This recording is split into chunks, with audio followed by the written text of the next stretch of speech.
You all know about Fujifilm for their excellent mirrorless cameras today. Mirrorless cameras that are really inflated on the used market right now because of their popularity.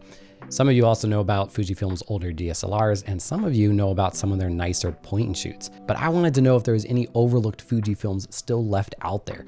A camera that wasn't attracting a lot of attention on the used market, could still be had for cheap, but would perform well above its price range.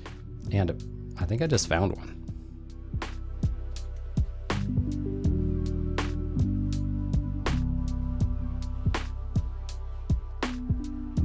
This is the Fujifilm S200EXR. It's a premium bridge camera from 2009, and I think it kind of flew under the radar even back then. It has all the features of a prosumer DSLR, but in a compact all-in-one body. Admittedly, these things don't pop up very often. I had to put out alerts for a while to get one, but when they do, they are very inexpensive. I was able to score this one for 30 bucks by waiting patiently, and for that price, it's kind of a no-brainer. It's not a perfect camera, but there is a ton to like here, including the reason I hunted it down in the first place, the sensor.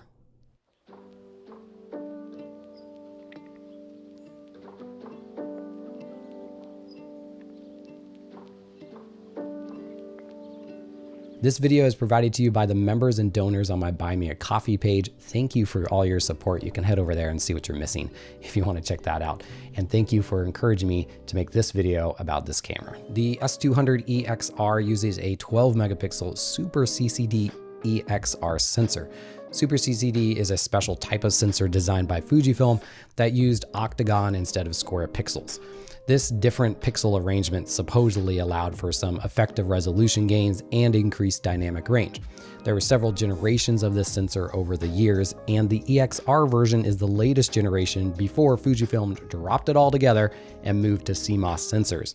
So you're looking at potentially the best version of the SuperCCD sensor in this camera. In practice, I found this camera to have good dynamic range. You can boost the RAW files pretty well in post given the age of the camera and the size of the sensor.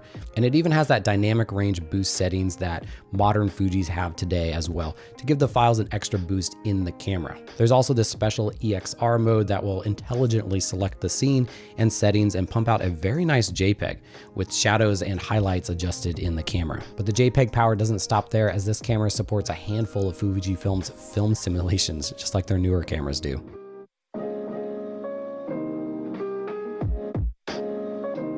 You can then further tweak the look of that JPEG profile with some preferences, though it doesn't go nearly as in-depth as some other cameras.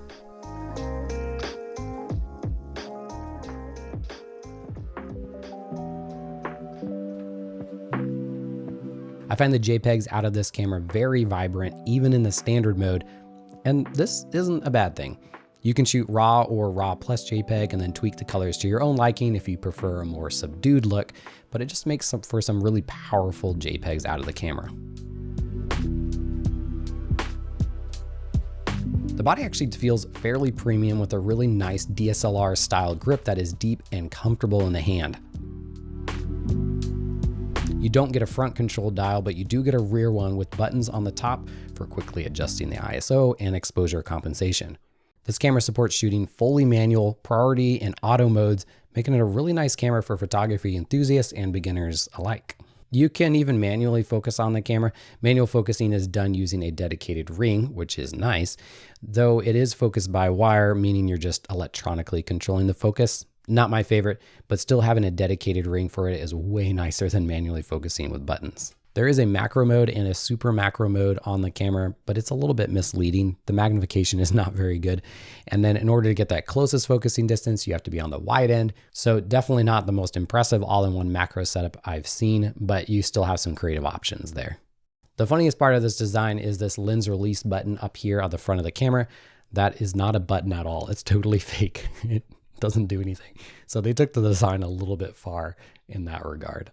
The lens is a standout feature on this camera. It's a 30.5 to 436 millimeter equivalent lens, which is a massive zoom range. It's kind of impossible to fully appreciate the zoom until you see it in action. There's that sign down the trail behind the tree over there. You can barely see it. We're zoomed in at 430 or whatever, and there it is right there. It's f2.8 on the wide end and gets down to f5.3 on the long end, which is overall really fast. That 30 millimeter on the wide end feels a little tight, especially by today's smartphone field of view standards that we're all used to. But I got used to it, and the ability to zoom in over 14 times cannot be understated. People often think of zoom lenses in the terms of wildlife and sports photography, but that's extremely limited. You can use it for all sorts of types of photography, and you'll find when you have a zoom like this, it opens up all sorts of landscape kind of compositions that you wouldn't otherwise take or even see. But when you have this type of lens with you, you start to see them everywhere, and it's really fun.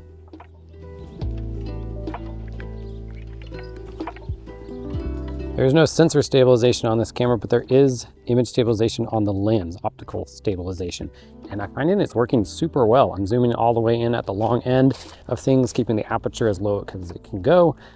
And even with not super fast shutter speeds, the images look crystal clear. So that's a huge bonus. Optically, the lens performs nicely in most scenarios, but it's not at all perfect.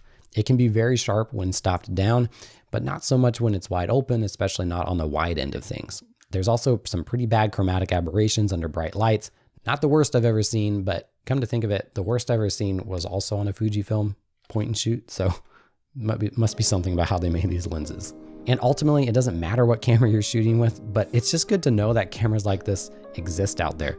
Just really solid, good cameras with some unique features, some cool stuff going on that are still inexpensive. And you can find these budget cameras out there. So go find them, whether it be this camera or another camera.